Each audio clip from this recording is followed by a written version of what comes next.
ভাবুন তো, কলকাতার বুকেই এমন একটা জায়গা যার নাম শুনলে লোকজন আজও রাতে যেতে ভয় পায়। আর সেই জায়গাটার নাম হলো বারোভূতের মেলা। কিন্তু প্রশ্ন হলো, এই নামটা এলো কোথা থেকে? সত্যি কি এখানে ভূত ছিল, নাকি ইতিহাসের পাতায় লুকিয়ে আছে অন্য কোনো গল্প? তাহলে চলুন আমার এই চ্যানেলের হাত ধরে আপনাদের নিয়ে যাই সেই বারোভূতের মেলা যেখানে হচ্ছে সেইখানে। আর সেই সঙ্গে এই ঐতিহ্যময় বারোভূতের মেলা কিভাবে শুরু হলো, কখন থেকে শুরু হলো, সেটাও আপনাদের সাথে আমি আলোচনা করব। অনেকেই মনে করেন বারোভূতের মেলা মানে এখানে রাতের অন্ধকারে ভূতেরা বুঝি জড়ো হয়। কিন্তু সঠিক ইতিহাস কি বলছে? সঠিক ইতিহাস বলছে যে এটা কোনো ভূতের বাজার বা ভৌতিক জায়গা নয়। এটা একটা ধর্মীয় ও লোকসম্প্রদায় ভিত্তিক মেলা। মূলত এই মেলার নাম এসেছে বিষ্ণুর 12টি অবতার থেকে। বাংলা ভাষায় অনেক জায়গায় এই অবতারের রূপকে লোকমাখা ভাষায় বলা হয় 12 ভূত। এই কথাটাই সময়ের সঙ্গে সাধারণ মানুষের কাছে বদলে ভূত হয়ে গেছে। 1950 সাল থেকে এই যাদবপুর অঞ্চলে 12 ভূতের পুজো হয়ে আসছে। বহু আগে থেকে যে পূজা হতো বাংলাদেশে। 5-এর দশকে শ্রীকলোনিতে প্রতিষ্ঠা হয়েছিল 12 ভূতের মন্দিরটিও। প্রতি বছর এই পুজো উপলক্ষে পৌষ সংক্রান্তির সময় 12 ভূতের মেলাও হয়ে আসছে। মন্দির কমিটি এই মেলার উদ্যোক্তা। 12 ভূতের মেলা মূলত বনদুর্গা ও নারায়ণের 12টি অবতারের পুজোকে কেন্দ্র করে অনুষ্ঠিত হয়।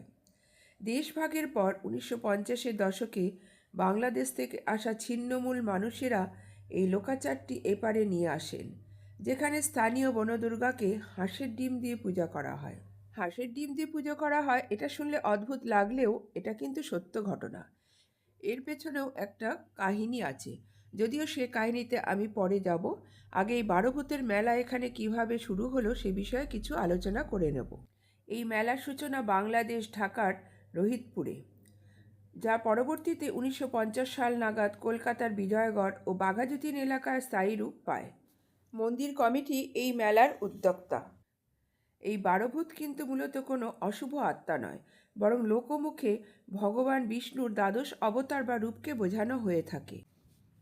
বিশ্বনাথ শীল, রাধারমণ ঘোষ, হরেন বিশ্বাস, কালাচাঁদ দত্তরা যেমন কলকাতার ওই তল্লাটে 12 ভূতের মেলার পত্তন করলেন, তেমনি রোহিতপুর গ্রামের গণক ঠাকুর এখানে এসে তার বাড়ির বনদুর্গার পুজোকে একরকম যোগ করে দিলেন 12 ভূত দ্বাদশ অবতারের পুজোর সঙ্গে। রোহিতপুরে ওই গণক ঠাকুরের বাড়িতে বনদেবীর পূজা হতো। রোহিতপুর ছিল জঙ্গল ঘেঁষা গ্রাম, সেই জন্যই বনদেবীর পূজা শুরু হয়েছিল সেখানে। তবে ঢাকা থেকে কলকাতায় এসে দেবী আর শুধু একজনের ঘরে আবদ্ধ থাকলেন না, তার দরজা খুলে গেল সবার জন্য। পৌষ সংক্রান্তি ও মকর সংক্রান্তি উপলক্ষে আয়োজিত এই মেলায় হাজার হাজার ভক্তের সমাগম ঘটে। বনদুর্গার পূজা দেবেন বলে পৌষ সংক্রান্তির দিন ভোর থেকে 12 ভূত দ্বাদশ অবতার মন্দিরের সামনে লাইনে দাঁড়িয়ে অনেকেই নিজেদের সাধ্য অনুযায়ী হাঁসের ডিম মানত করেন। আবার মনস্কামনা পূর্ণ হওয়ায় কেউ গতবার যা মানত করেছিলেন ততগুলো হাঁসের ডিম দেন বনদুর্গাকে। শুধু ভক্তদের মধ্যে বিতরণ নয়, আশপাশে কয়েকটি হাসপাতাল, বৃদ্ধাশ্রম, অনাথ আশ্রমেও বিপুল সংখ্যক পাঠানো হয় মায়ের প্রসাদী ডিম, যাকে উদ্যোক্তারা বলেন মায়ের পুজোর মধ্যে দিয়েই যেন লোকসেবা করা যায়। আর এই হাঁসের ডিম দিয়ে পূজা দেওয়ার ব্যাপারেও এক গল্প আছে। একবার বুড়ি ভিখারির বেশে বনদুর্গা এক গরিব ঘরে যান।